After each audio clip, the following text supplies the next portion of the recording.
Tsarukyan, say hello to the next generation of superstar at 155 pounds. He is Arman Tsarukyan. I believe myself.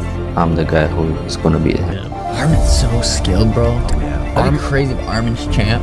Arman's first fight in the UFC was fighting Islam short notice, and he fought him arguably better than anybody's fought him up until Dustin last night. So I would give it to who else? Yeah. Who else? You could. Arman Tsarukyan, how are you, buddy? Good. We are in Big Bear, California. Take me to the beginning. You're the #1 contender in the UFC. Tsarukyan, he's that guy. Just goes out, he just obliterates Beneil Dariush. This is wild. I don't know how he did it.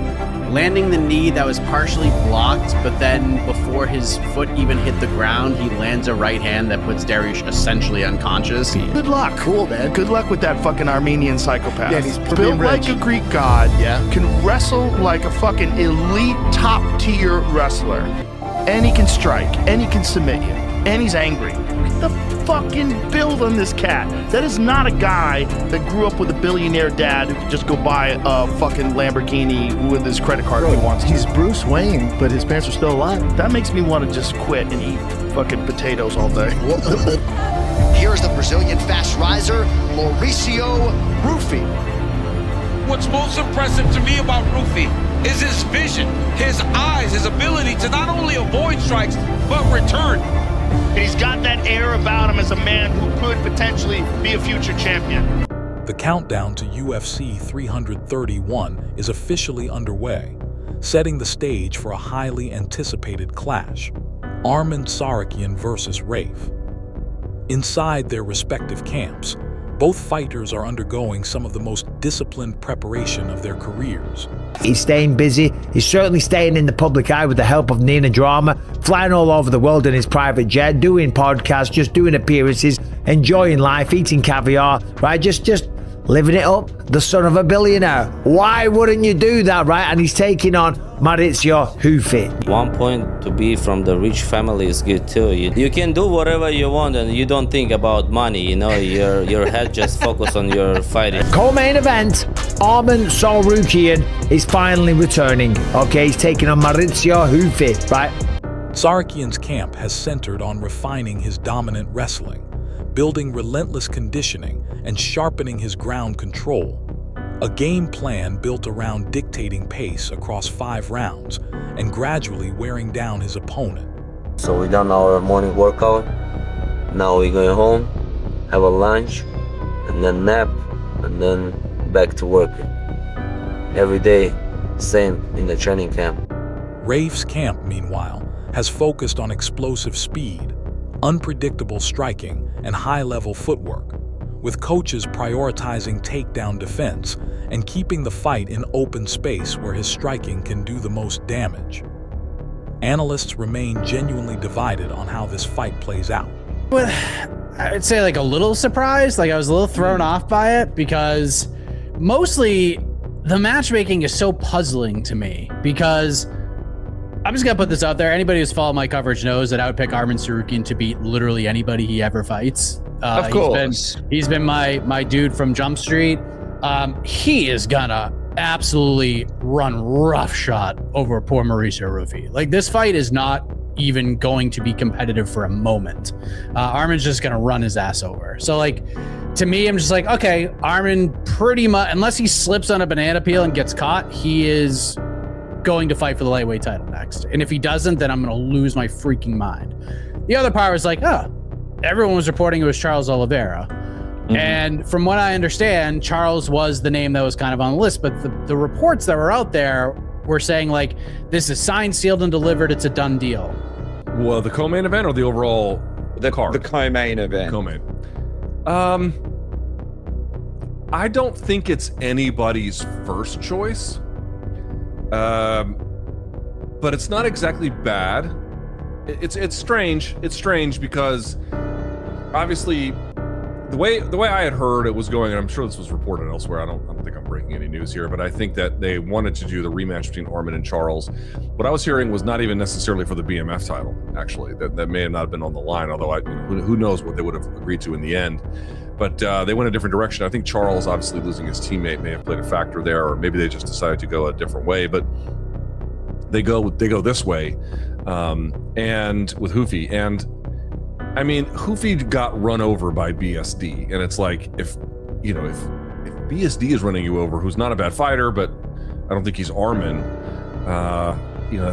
Probably. Many believed Tsarukyan's fight intelligence and ability to control center octagon positioning will present a serious challenge for Rafe, arguing that early pressure against the cage could shift momentum decisively in his favor. We last saw him, what was it, October, November, taking on Dan Hooker, made short work of him, but since then, he's been absent. It's been almost a bloody year. Yes, he's the master of the side quest. Yeah, he's out there wrestling at RAF, he's doing all kinds of shit. Others caution against underestimating Rafe, pointing to his fearless approach and one-punch finishing ability as factors capable of disrupting even the best-laid game plan in an instant.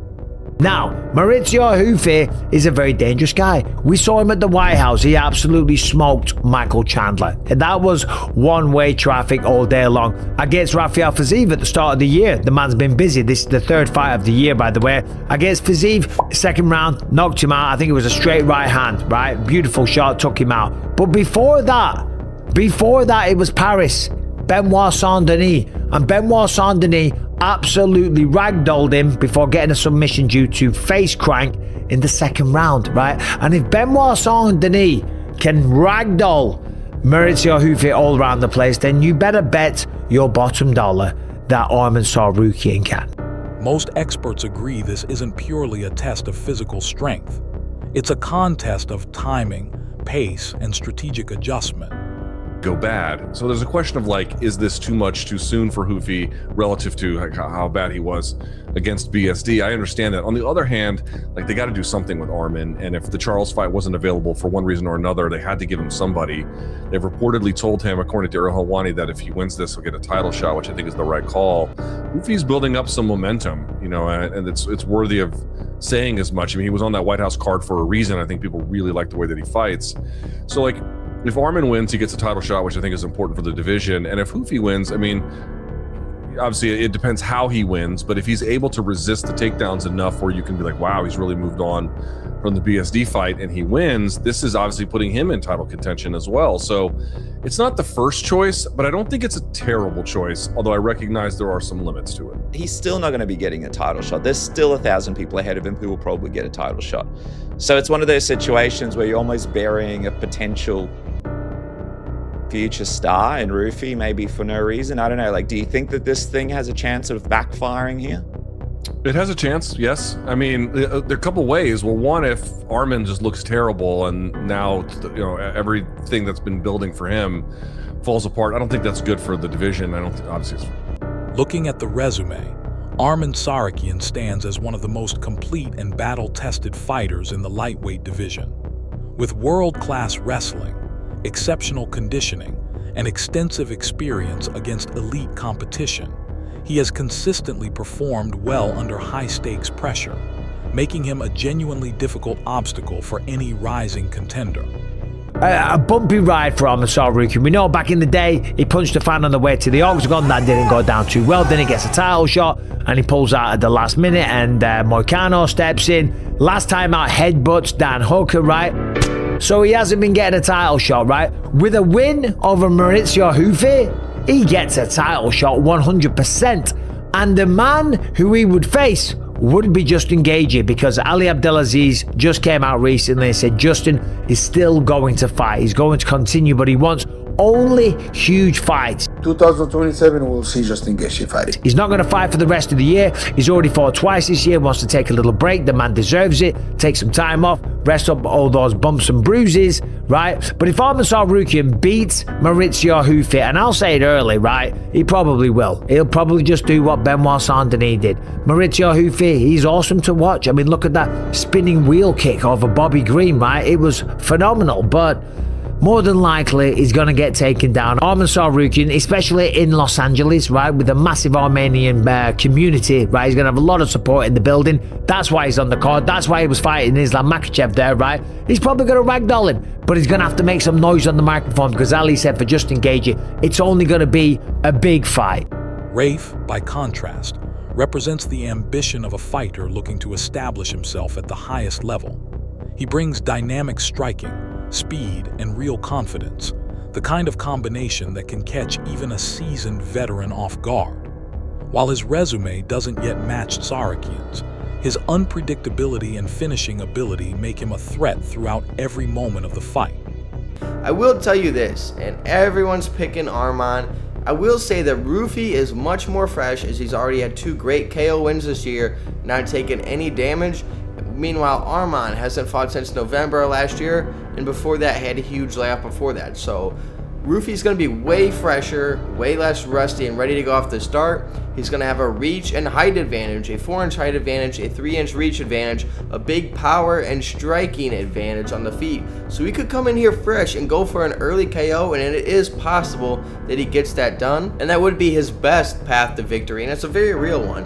But if I'm being honest with you guys, I think that Arman wins this one, and I think it's going to be rather easy. We've already seen BSD give Ruffy problems, take him down, and get the win on the ground over him there. Arman Tsarukyan is a better wrestler than BSD. He's going to get this one done just as easy fashion, if not easier. Unless, of course, he could get clipped and fluked on the feet. But I really think Arman is going to get his takedowns rather easily. He's going to get one at some point in the first round, second round. And I honestly think within the first 2 rounds, he's either going to get a submission or a ground and pound TKO win over Ruffy. So who comes out on top at UFC 331? Does Tsarukyan's experience and wrestling control the pace and dictate the outcome? Or does Rafe's speed and confidence produce a genuine upset?